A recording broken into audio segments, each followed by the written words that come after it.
lirons Ruth, le chapitre 1er, du 1er au 6e verset.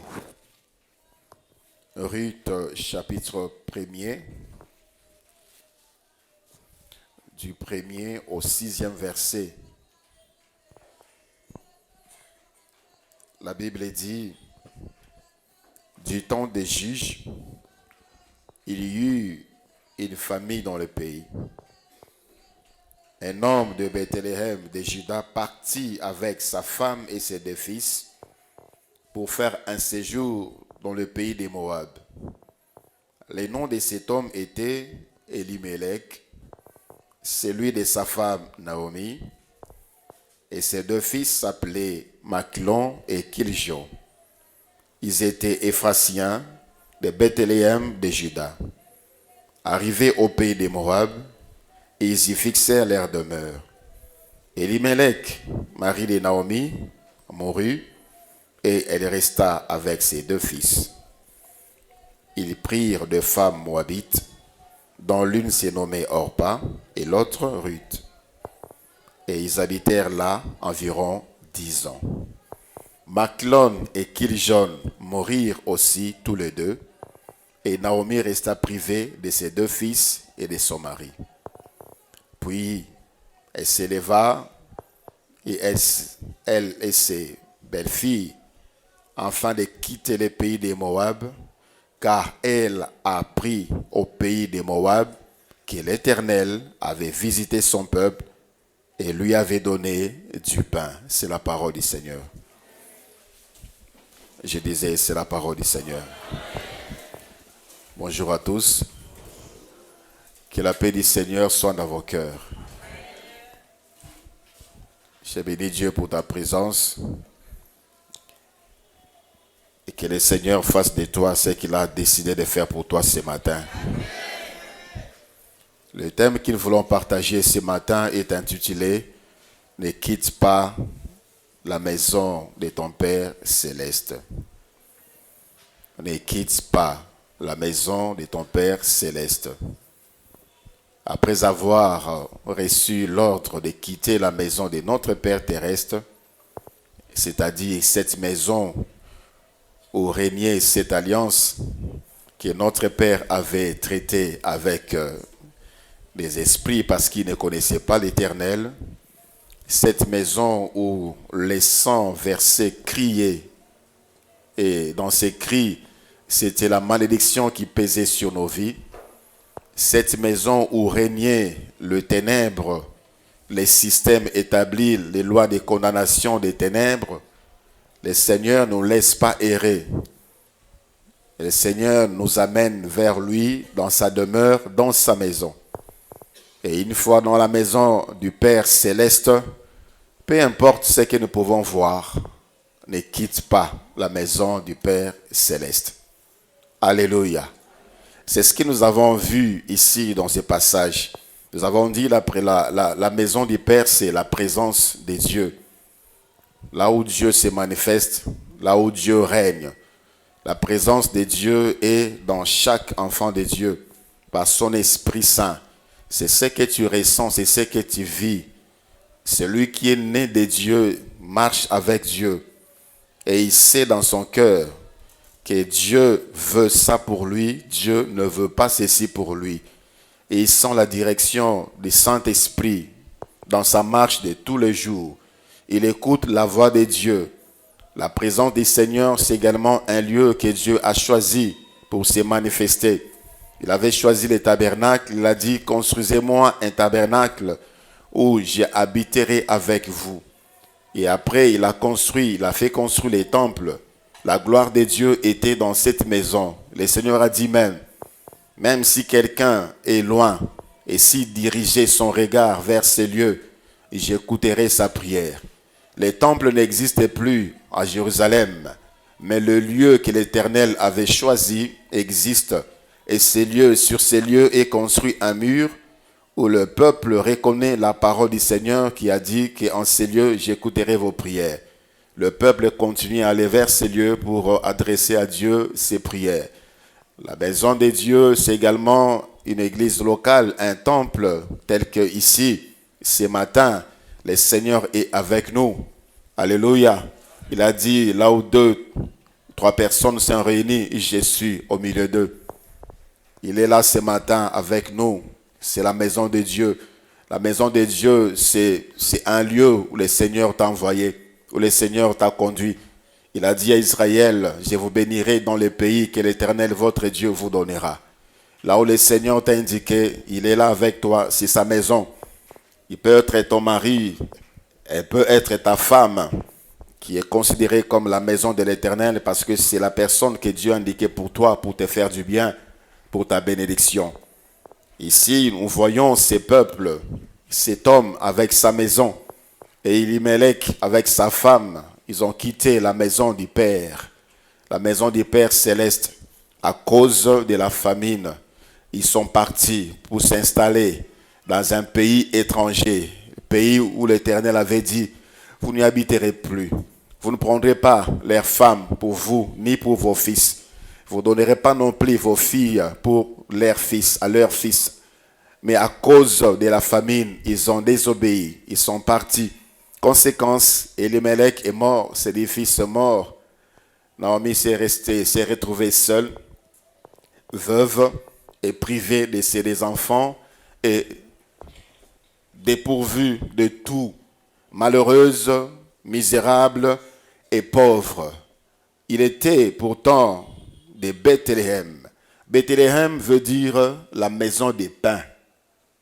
Ils ont quitté la maison des pains pour la maison des misères à cause des moments de crise. Nous avons dit la fois passée que dans la maison du Père, on peut trouver de la disette. Dans la maison du Père céleste, on peut rencontrer des combats. Dans la maison du Père, il y a aussi des pleurs. Jésus-Christ a pleuré. La Bible dit, il a pleuré avec des grands cris. Et aujourd'hui, la Bible nous dit, et nous les vivons, il a reçu le nom qui est élevé au-dessus de tous les noms. De sorte que lorsqu'on fait mention du nom de Jésus, tout genou fléchit dans les cieux, sur la terre et sous la terre. Il a pleuré, il a pleuré. Même quand il pleurait à Gethsemane, sa sueur s'était transformée en grimot de sang, tellement qu'il était dans l'angoisse. Son cœur était en peine. Dans la maison du Père, on peut aussi trouver de l'humiliation. Ésaïe 53, le verset 3, la Bible nous le dit. Si également il s'agit du Seigneur, il est en tout pour tout le modèle parfait. C'est lui que nous devons voir, c'est sa vie que nous devons calquer. La Bible nous dit au verset 3 de Ésaïe 53, méprisé et abandonné des hommes, homme de douleur et habitué à la souffrance, semblable à celui dont on détourne le visage. Nous l'avons dédaigné, nous n'avons fait de lui aucun cas. C'est le Seigneur, le Fils des dieux, notre grand frère, celui qui habita dans la maison du Père en premier. Il a connu l'humiliation dans sa vie, l'humiliation. Il a été rejeté par les hommes et pourtant il vient du Père, par le nom du Père, avec le pouvoir, la puissance du Père pour faire du bien. Il a été crucifié, il a été dépouillé de ses habits, crucifié comme un vulgaire voyou, bandit, meurtrier. Dans la maison du Père, on peut rencontrer de telles choses, mais cela ne signifie pas, cela ne doit pas nous amener à quitter la maison du Père. Alléluia. Il a dit, Père, Père, pourquoi m'as-tu abandonné? Il a pleuré, il avait mal, mais il est resté là. Il a dit, Père, si c'est possible, éloigne de moi cette coupe, mais toutefois que ta volonté soit faite. On peut connaître des moments de peine, on peut connaître des moments de privation, de famine, on manque presque de tout. Et on pleure, on est abandonné des hommes. Bato tiela mitema, ba pesa yo mokongo. Bato tiela mitema, bato bikisa, bato salisa. Ba pesa yo mokongo, ça fait mal au cœur. Lorsqu'on pense que lorsque eux pleuraient, étaient en manque, tu venais à leur secours, tu étais là disposé et disponible pour les secourir. Mais Nathan ou Yozui Likambu, personne pour te secourir, personne pour te venir en aide. Ça fait mal au cœur. Ces gens-là, alors que Pilate disait clairement que je ne vois pas ce qu'il a fait. Pourquoi je dois les crucifier? Je ne veux pas me mêler des sangs de cet innocent. Ils ont crié que son sang retombe sur nous et sur nos enfants. Et ce sont ces hommes qu'il a aidés. Les hommes pour qui il est venu, il a quitté les ciels. Ça fait mal au cœur. Et pendant ces temps, dans son corps, il avait déjà reçu des coups, des chicottes. Son corps était rempli de sang, des plaies, des blessures. Et en plus de cela, il venait encore de recevoir des coups dans son âme, en écoutant son peuple lui dire ainsi que son sang retombe sur nous et sur nos enfants. Mais il n'a pas quitté. Il est resté là, confiant au Père. Et il a reçu le nom qui est élevé au-dessus de tous les noms. Alléluia. Dans la maison du Père, on peut connaître des moments sombres. On ne sait pas comprendre. Est-ce que je suis vraiment enfant de Dieu? Est-ce que je suis vraiment chrétien? Est-ce que Nzamba ye bakanga vraiment? Est-ce que le sambo nangé komaka? Est-ce que Nzamba yo kakanga? Dans Psaume chapitre 23. Dans Psaume chapitre 23, à partir du verset 4e, la Bible dit: quand je marche dans la vallée de l'ombre de la mort, je ne crains aucun mal, car tu y es avec moi. Quand je marche dans la vallée de l'ombre de la mort, c'est David, l'homme selon le cœur de Dieu, l'homme qui a fait plaisir au cœur de Dieu, par sa façon d'adorer Dieu, par sa manière de se conduire au milieu d'un peuple corrompu. Cet homme-là que Dieu a aimé, que Dieu a choisi à cause de la qualité de sa vie. Il dit qu'il passait par la vallée de l'ombre de la mort, tout est flou, on ne comprend plus rien. Il dit ensuite: je sais que tu es là. Je sais que tu es là. C'est-à-dire, même dans la maison du Père, on peut connaître des moments troubles, alors que Dieu est là. Il t'observe, il te regarde. Il ne t'a pas abandonné, il ne s'est pas détourné de toi. Mais c'est seulement nous qui devons comprendre que on peut connaître des moments sombres, bien qu'étant dans la maison de notre Père. Et dans ces moments sombres, il est avec nous. Dans ces moments troubles, il est là avec nous. Ton bâton et ta houlette me rassurent. Alléluia. Vous savez, les bâtons, c'est pour frapper la brebis afin qu'il ne s'égare pas. La houlette, c'est comme un crochet. Lorsque la brebis tombe dans un trou, on la fait sortir. C'est comme ça que le Seigneur nous conduit. Il peut nous frapper pour nous ramener sur le droit chemin. Cela ne voudrait pas dire qu'il nous a abandonnés. Il peut nous sortir du trou là où nous sommes tombés. Il est avec nous. Question pour nous, tout simplement, de reconnaître que on peut connaître, vivre ce genre de choses, vivre ce genre d'événements, où on peut perdre son travail, on perd même la confiance, on est rejeté, humilié par les hommes, alors qu'on fait que le bien. On pleure et on se pose la question. Parfois même, on confesse les péchés qu'on n'a pas commis. On se demande Dieu est où? Finalement, Dieu est où? Et malheureusement, plusieurs qui ne sont pas avertis quittent. Ici, à Bethléem, il y a eu un petit moment de famine. Elimelech est parti avec sa femme, avec ses enfants, à cause des moments de famine. Ils sont partis, là il est mort. Ses deux fils sont morts. Ils ont laissé la veuve en train de pleurer, démunie de tout. Alors, la Bible dit, Naomi a appris que Dieu avait visité son peuple. Dieu visite toujours son peuple. Visite, peu importe le temps où ils vont vivre, peu importe la durée, la longueur, peu importe la gravité de ta situation, Dieu finira par te visiter. Alléluia. Reste dans la maison du Père. Reste dans la maison du Père céleste. Il te visite et il te visitera.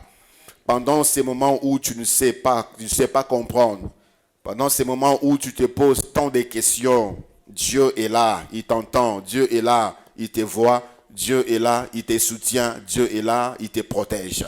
Reste là sous sa protection. Reste là sous sa bénédiction. Reste là sous son ombre. Et le temps viendra où tu vas chanter, où tu vas sauter, où tu vas sourire. Enfin, alléluia.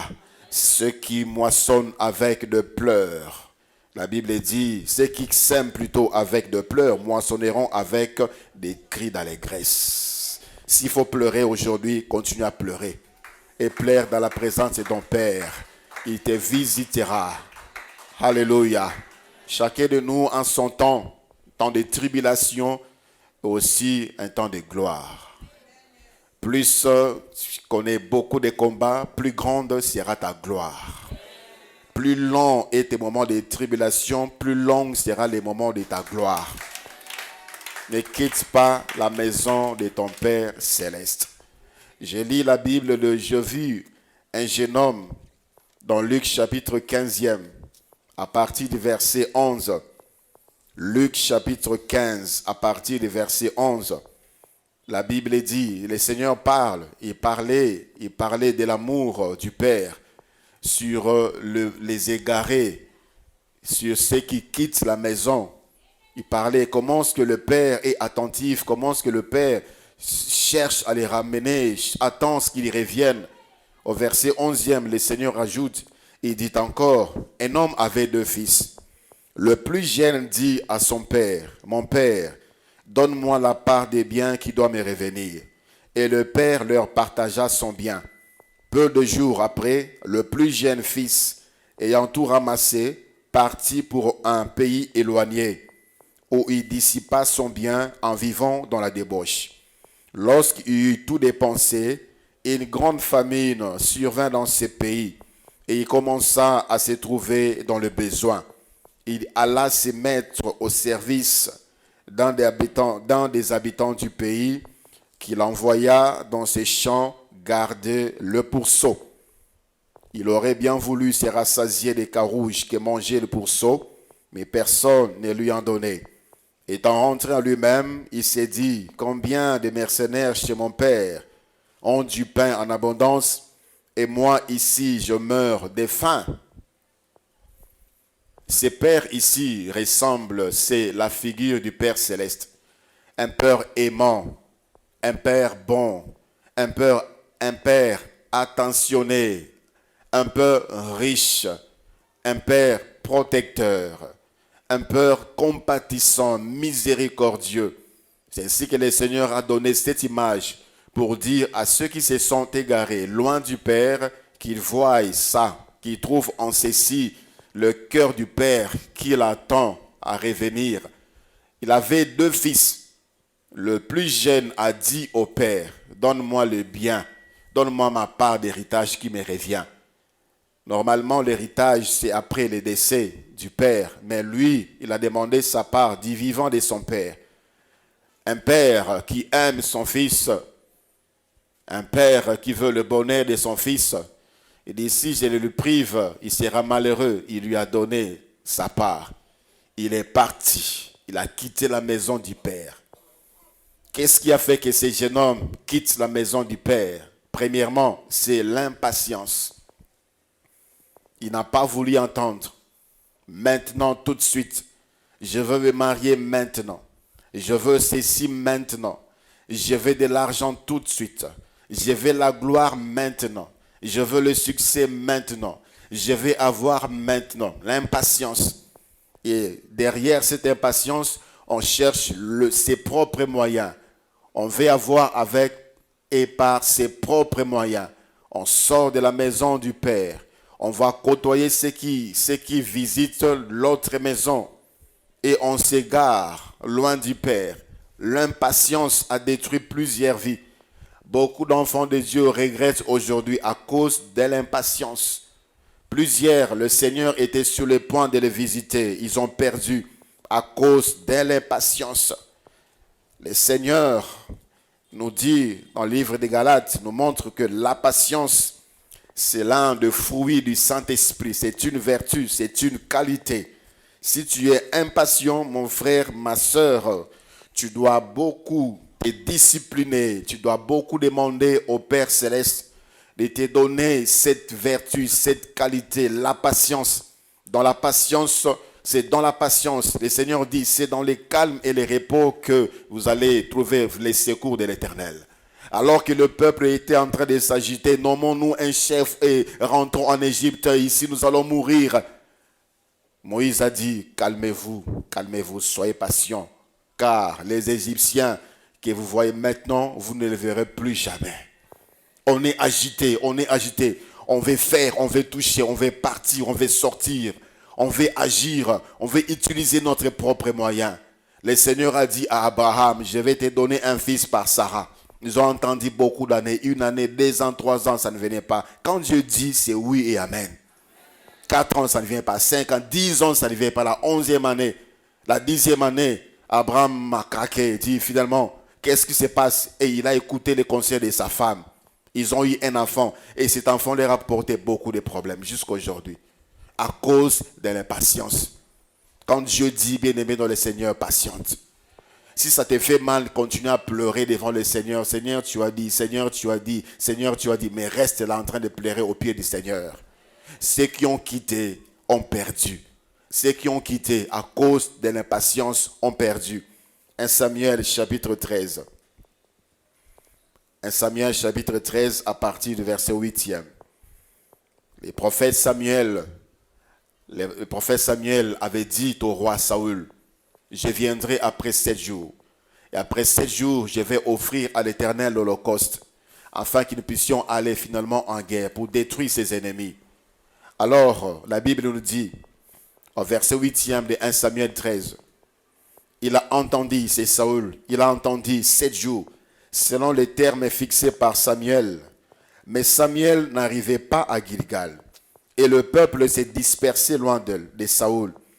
Alors Saül dit, amenez-moi l'Holocauste et les sacrifices d'action de grâce, et il offrit l'Holocauste. Comme il achevait, le verset 10e, j'aimerais que tu le soulignes dans ta Bible. Comme il achevait d'offrir l'Holocauste, comme il achevait d'offrir l'Holocauste, voici, Samuel arriva. Comme il achevait d'offrir l'Holocauste, voici, Samuel arriva. Et Saül sort au devant de lui pour le saluer. Samuel dit, qu'as-tu fait? Saül répondit, lorsque j'ai vu que le peuple s'est dispersé loin de moi, que tu n'arrivais pas au terme fixé, et que les Philistins étaient assemblés à Michmash, je me suis dit, c'est ce que tu t'es dit. Lorsque j'ai vu les parents parler, lorsque j'ai vu les autres continuer à se moquer de moi, lorsque j'ai vu les autres me mépriser, lorsque j'ai vu les autres commencer à me manquer de respect, parce que je n'ai pas encore ça, parce que je n'ai pas encore ça, parce que je ne suis pas comme ça. Lorsque j'ai entendu, lorsque j'ai su, lorsque j'ai vu, lorsque on a dit, on veut, lorsque on a plus confiance au dire des hommes, on a plus confiance aux considérations des hommes, on a plus peur de ce que les autres pensent de nous que ce que Dieu pense de nous lorsque nous allons désobéir à sa parole. Je me suis dit, les Philistins vont descendre contre moi à Gilgal, verset 12. Et je n'ai pas imploré l'Éternel, c'est alors que je me suis fait violence. Et j'ai offert l'Holocauste. Samuel dit à Saül, tu as agi en insensé. Tu n'as pas observé les commandements que l'Éternel, ton Dieu, t'avait donnés. L'Éternel aurait affermi pour toujours ton règne sur Israël. Et maintenant, ton règne ne durera point. L'Éternel s'est choisi un homme selon son cœur. Et l'Éternel l'a destiné à être le chef de son peuple parce que tu n'as pas observé ce que l'Éternel t'avait commandé. Lorsqu'il acheva, à peine il terminait d'offrir, Samuel arriva. Que cela ne soit pas ainsi pour nous. Alléluia. Que cela ne soit pas ainsi pour toi.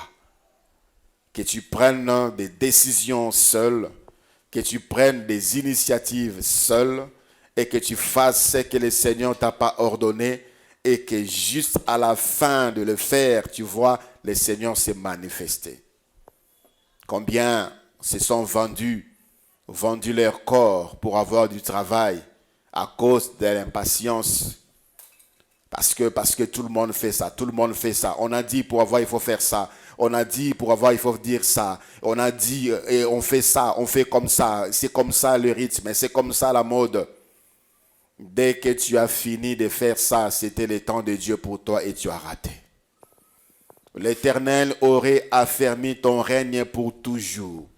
Et voici maintenant, ton règne ne durera plus, Le Seigneur t'a rejeté, il s'est choisi un homme afin qu'il règne sur son peuple. Saoul a écouté cette parole. Ça peut tuer. Nzamba yebisio que tala ona bongisaki pona yo. Ona bongisaki pona yo ezabwe. Likolo kaka ya impatience okozango lisusu te, tala mutu moko na poni a remplacer yo. À cause de l'impatience.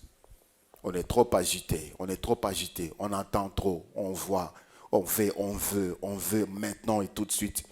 Là, comme à la bango, je vais être comme mon père, je vais être comme ceci, je vais être comme celui-là. Attends, chacun de nous a son temps. Alléluia. Dieu n'agit pas en retard, Dieu travaille au moment convenable. Et les moments convenables et individuels. Chacun de nous a son moment convenable. Alors ne pense pas parce que celui-là, si ce n'est classe, c'était aussi ton moment convenable. Attends. Exerce tes oreilles à écouter Dieu. La deuxième chose que j'ai vue dans la vie de cet homme, pourquoi il a quitté la maison de son père, c'était par manque de confiance. Il dit, mais finalement, peut-être qu'il n'a pas réservé quelque chose pour moi. Certainement, il n'a rien gardé pour moi. Je veux prendre maintenant là. Même s'il mourait, même si je ne recevais rien, maintenant je vais déjà avoir. Est-ce qu'il a vraiment quelque chose pour moi? Je ne pense pas qu'il ait gardé quelque chose pour moi. Je vais prendre ma part maintenant, avant que cela ne soit pas trop tard. Manque de confiance. Combien confessent le nom de Jésus par les bouches, mais dans le cœur, Jésus est absent. On ne fait pas confiance à Jésus. On ne fait pas confiance à Dieu. On prie, mais on ne croit pas à cette prière. On prie, mais on ne croit pas que Dieu va exaucer. On prie, mais on ne croit pas que Dieu nous entend. On n'a pas confiance à Dieu. Voilà pourquoi on se cherche. On se cherche par tous les moyens. On veut aider Dieu. On veut aider Dieu, on veut obtenir la promesse de Dieu par nos propres méthodes. On n'a pas confiance à Dieu. Ses fils n'avaient pas confiance à son père. Il a dit non, je ne vais pas attendre. Je ne vais pas attendre, je n'ai pas de patience et je n'ai pas non plus confiance. Je ne sais pas, je ne crois pas que tu pourras donner quelque chose. Tu pourras réserver quelque chose. Est-ce que tu penses vraiment que Dieu a quelque chose pour toi? Est-ce que tu le crois? Alléluia.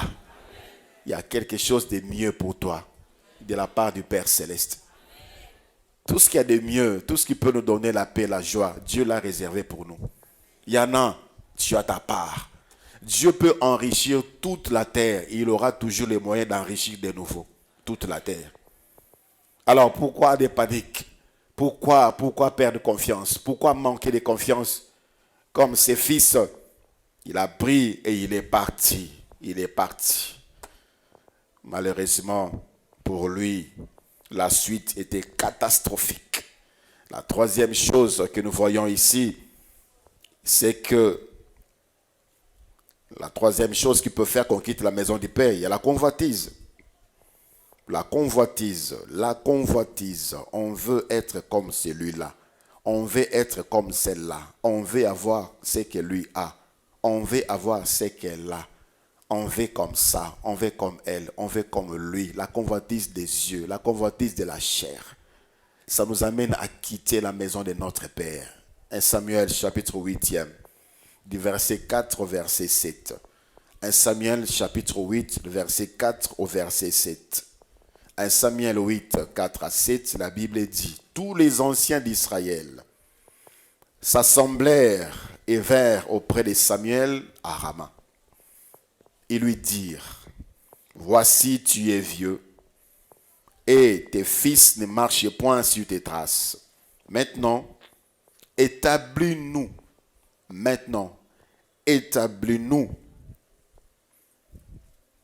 un roi pour nous juger comme il y en a chez les autres nations. Établis-nous maintenant un roi pour nous juger comme il y en a chez toutes les nations. Donc, les motivations c'était ce que les autres ont. Nous voulons avoir ce que les autres ont. Nous voulons faire comme les autres font. Nous voulons faire comme les autres font. Établis-nous un roi pour nous juger, comme il y en a chez les autres nations.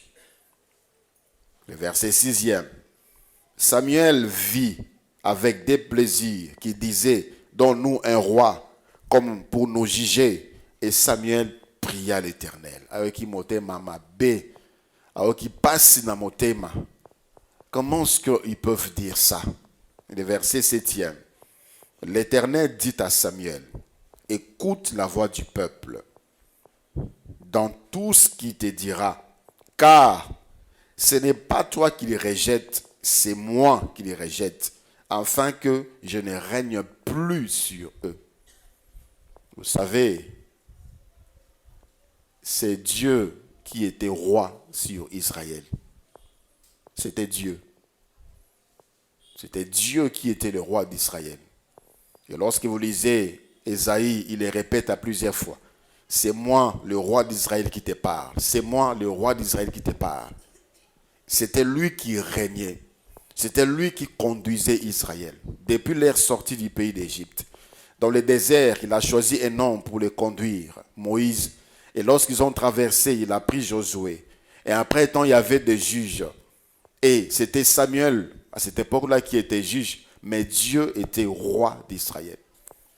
Alors ces peuples, ils ont vu ce qui s'est passé ailleurs.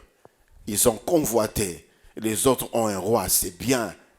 Si on pouvait aussi avoir un roi, toutes les nations ont un roi. Toutes les filles maintenant sont comme ça. Tous les hommes aujourd'hui sont pareils. Tous les hommes aujourd'hui font comme ça pour avoir. Toutes les femmes aujourd'hui font comme ça pour avoir. Moi aussi, je dois faire. Moi aussi, je dois faire. La convoitise. Samuel la vit avec des plaisirs. Et Dieu dit, écoute ce qu'ils vont te dire. Et la suite, Dieu n'était plus roi. Et c'était catastrophique pour ce peuple. Quel est l'objet? Quelle est la motivation? Quand tu cherches à voir ce qui te tient à cœur, c'est quoi la motivation? Pourquoi tu veux ça? Pourquoi tu veux ça aujourd'hui? Ce que tu désires là. Oui, si ça peut-être aussi une personne. C'est quoi la motivation? Si ce n'est pas convoitise, tu es déjà sorti de la maison du Père. Alors lorsqu'Israël a choisi un autre roi, ils sont sortis de la maison du Père. Ils ont mis Dieu dehors. Ou bien ils se sont mis eux-mêmes dehors. Dieu est resté seul. Ils ont perdu Dieu. Ne sors pas, ne quitte pas la maison de ton Père. Ne quitte pas la maison de ton Père. Aie confiance à Dieu. Fais confiance à Dieu. Sois patient. Ton temps viendra. Dieu te visitera. Comme il a visité Bethléem. Dans la maison du Père, c'est la maison du pain. Ne quitte pas la maison du pain. Le Seigneur est là. Il te voit dans les troubles, dans les tribulations, dans les moments de crise, dans les moments de pleurs et de douleur. Il est là pour te fortifier. Il est là pour te consoler. Lève-toi, nous allons prier le Seigneur. Je sais qu'est-ce qui te dérange pour le moment. Si la mer se déchaîne si le vent souffle fort, le Seigneur dit, ne sois pas dans le doute, ne crains point, il vient à ton secours, il est là pour te fortifier. Il y a quelqu'un qui pleure ce matin, il y a quelqu'un qui voulait prendre des décisions, il y a quelqu'un qui s'était déjà décidé, il y a quelqu'un qui avait perdu confiance. Le Seigneur te dit aujourd'hui, crois, ne quitte pas. Et encore, confiance, sois patient. Je suis là pour toi. Je viens à ton secours. Commence à parler à Dieu. Dis Seigneur, je ne veux pas quitter. Nazomona makambo ezolekela ngai. Nasambeli mingi pona likambo oyo. Nazalaki na mokano ya changer. Nazalaki na mokano ya kozwa solution na ngai. Nazalaki na mokano ya kokende epai songolo balakisaki ngai. et pas isongolo ba yebisaki ngai mais nayoki na tongo lelo mongongo na yo. Seigneur, tu es fidèle. Je sais que mon temps arrive comme tu as visité Bethléem, la maison du pain. Je sais que mon temps est là. Tu me visites déjà. Tu me visites déjà, Seigneur. Tu me visites déjà, Seigneur. Tu me visites déjà, Seigneur. Tu es bon pour moi. Si la mer se déchaîne, si le vent souffle fort, si la barque t'entraîne, n'aie pas peur de la mort. Si la barque t'entraîne, n'aie pas peur.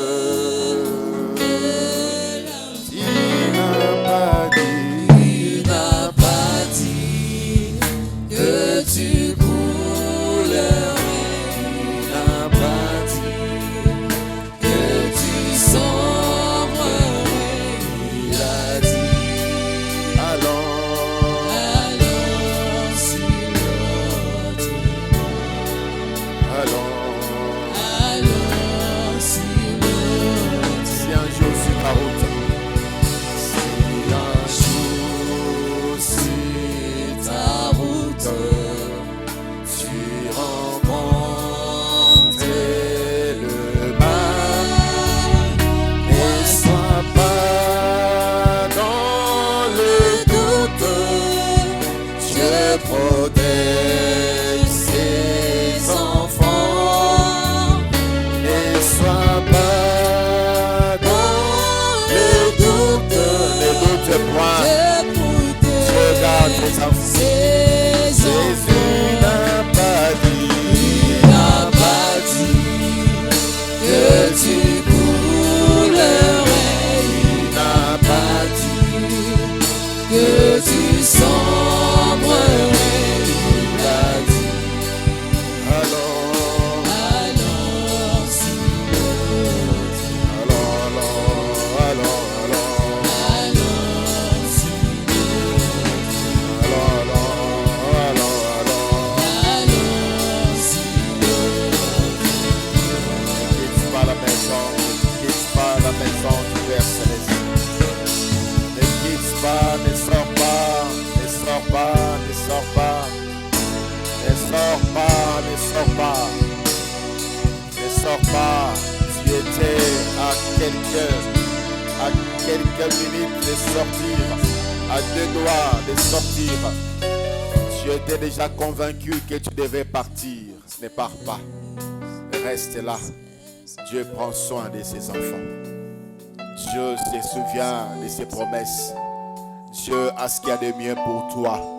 La guérison, c'est auprès de lui. La délivrance, c'est auprès de lui. C'est lui qui élève. C'est lui qui affermit. Il a la clé de David. Il ouvre, personne ne ferme. Il ferme, personne n'ouvre. Il décide qui s'y opposera. Quand il décide qui s'y opposera, il est le consolateur. Il est le protecteur. Il est le rémunérateur.